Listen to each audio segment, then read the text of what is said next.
Welcome back to another video. If this is your first time tuning in, welcome to my channel. If it's not, welcome back, as I've said before. And today, unlike other videos where I've taken stuff apart and repaired things, I'm actually going to build a golf club from scratch. So I have a brand new driver shaft here that I'm going to try out in my driver. Now there's a couple things that I've already skipped. One is checking the golf shaft out on a CPM machine. I've got a video about that and how I use it. So I'm not going to do that on the video. I'm going to do this in one shot. It's strictly how to build a golf club and a couple different steps to make sure as you go through the process you're prepping everything correctly. Now you can see I've already gone through the process of roughing up the end of the golf shaft and exposing graphite. I've gotten the paint and I've taken a lot of the finish off. I prefer to do this with just a simple straight blade. So I got out the knife and just one by one measured bore depth, because I want to leave a little bit of extra paint at the top because I don't want anything exposed. And then I've gone through with just a really simple sanding pad, gone through and cleaned it up. I have and typically do this on a belt sander, a 42-inch belt sander, but a lot of times if I'm just doing one golf club, I like to do it by hand. I prefer to do it by hand.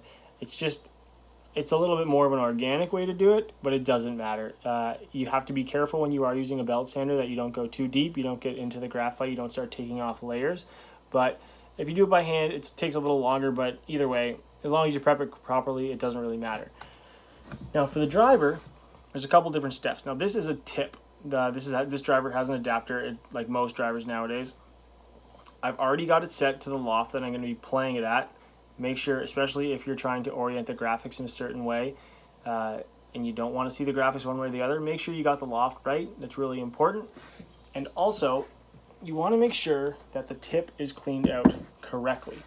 What I do, it's a wire brush. You can see right there. Get it in there, run it. A lot of stuff came out. There we go. It is basically spotless in there, and you can see, trying to get the light, there's some ridges. That's going to help the glue adhere, and then also make sure that the bond is nice and tight. Glue is prepped. I've got my little shop towels here ready to go.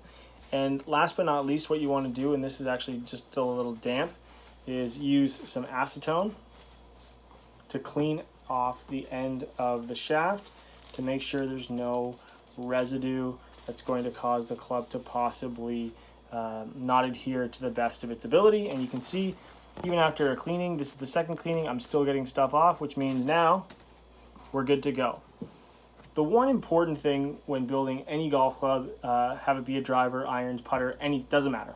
When you're putting a golf club together, the last thing you want to do is use too much epoxy. Now it's pretty rare to use too little, because as long as you get coverage, it's gonna adhere properly.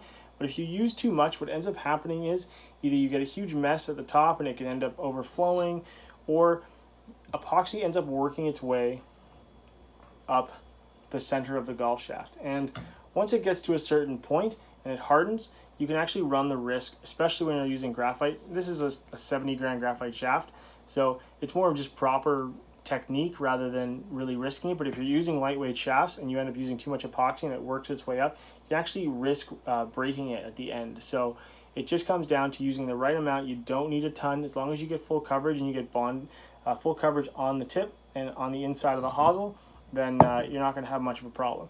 So normally I'm standing up when I do this, but I want to do this on video. I want to do it in one shot, and here we go.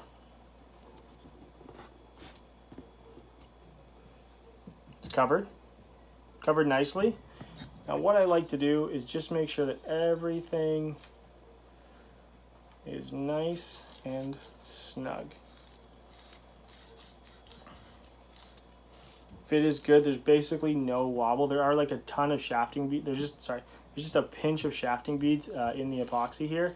Not a lot, but just enough to just help with that bond and just make sure everything gets nice and centered.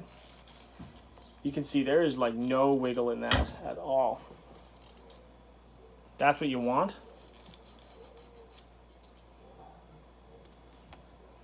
Now you can see I pulled out the golf shaft, full coverage of the epoxy. The inside, it's hard to tell. It's really difficult to show you on the camera, but I got full coverage inside the hosel there. And then one more little twist around.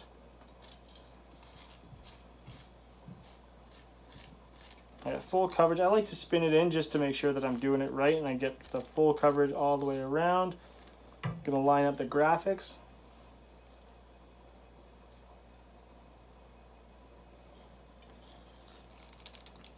Now the one thing I like to do as well is to make sure that it's clean.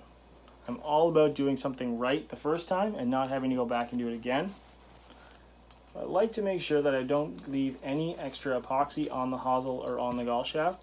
So before I give it that final like real tap into the bottom of the hosel, what I'm going to do is I just clean it all up, which is what I'm doing now.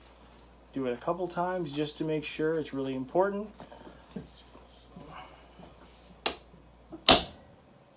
That's it. So now you can tell and you can see nice and clean. There's no additional epoxy residue here. And then 24 hours, cut it to length, throw on a grip, and you're good to go. If you have any questions about this or any of the processes that I've done, please use the comments section. If you have any questions about any other club building topics or any club fitting topics, just ask and I'm more than happy to answer. You can reach out on Twitter and Instagram. They're going to be in the comments section, the links to get to those. And as always, please subscribe to make sure you get all the updates every time I post a new video. And as always, thanks so much for watching.